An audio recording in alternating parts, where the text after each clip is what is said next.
Bom, vou falar sobre a sociedade colonial.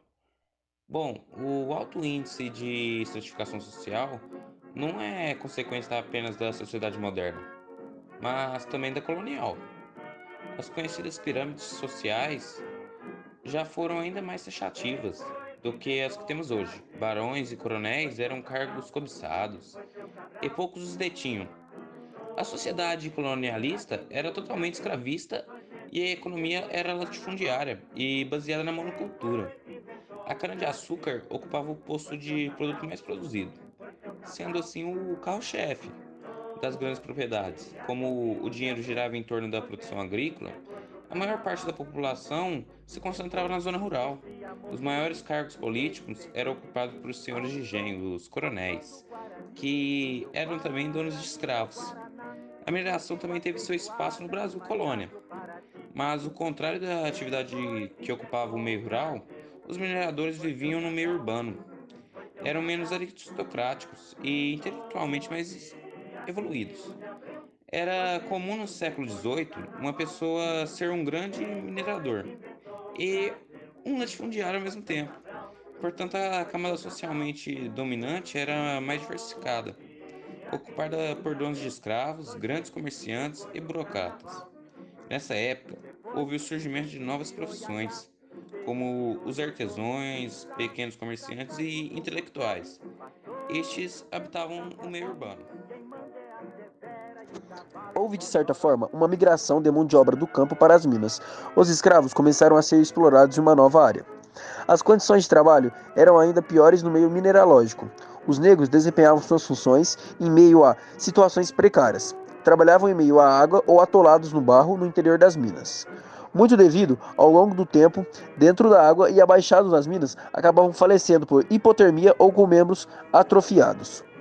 A sociedade colonial deixou rastros no setor econômico, político e social, que podem ser percebidos até hoje. Porém, a estrutura social se modificou. Pode-se perceber que, na atualidade, vivemos em uma sociedade democrata, sem uso de mão de obra escrava, além de que houve queda na produção de cana-de-açúcar e na extração de minério. O primeiro sistema político ou administrativo implementado por Portugal aconteceu após a descoberta das terras ao leste do Tratado de Tordesilhas, onde em 1500, por Pedro Álvares Cabral, o foco da coroa portuguesa na sua colônia da América Portuguesa era a extração dos recursos da terra, como o pau-brasil. Isso se devia ao fato de não terem sido encontrados metais preciosos, como foi o caso dos espanhóis nas suas possessões. O sistema de capitanias hereditárias foi implementado a partir da expedição de Martim Afonso de Souza, em 1530, onde os portugueses tiveram receio de perderem suas terras conquistadas para os outros europeus, que já estavam negociando com os indígenas e buscavam se fixar ali. Para tanto, a coroa portuguesa imediatamente adotou medidas para povoar a colônia, evitando dessa maneira possíveis ataques e invasões.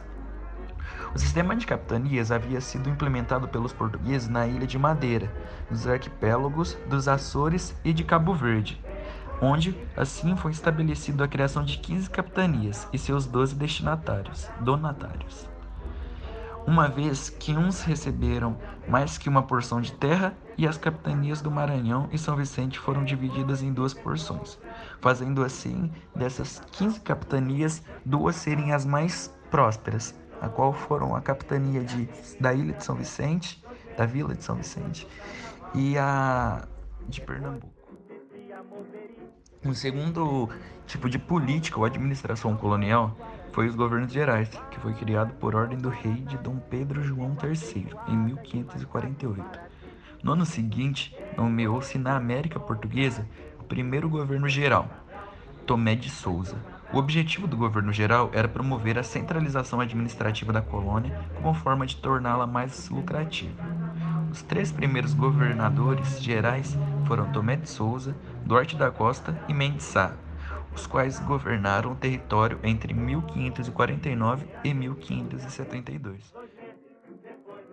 Bom, desde seu descobrimento, a economia brasileira foi comandada por Portugal, que mantinha toda a exclusividade com o negócio feito com a colônia.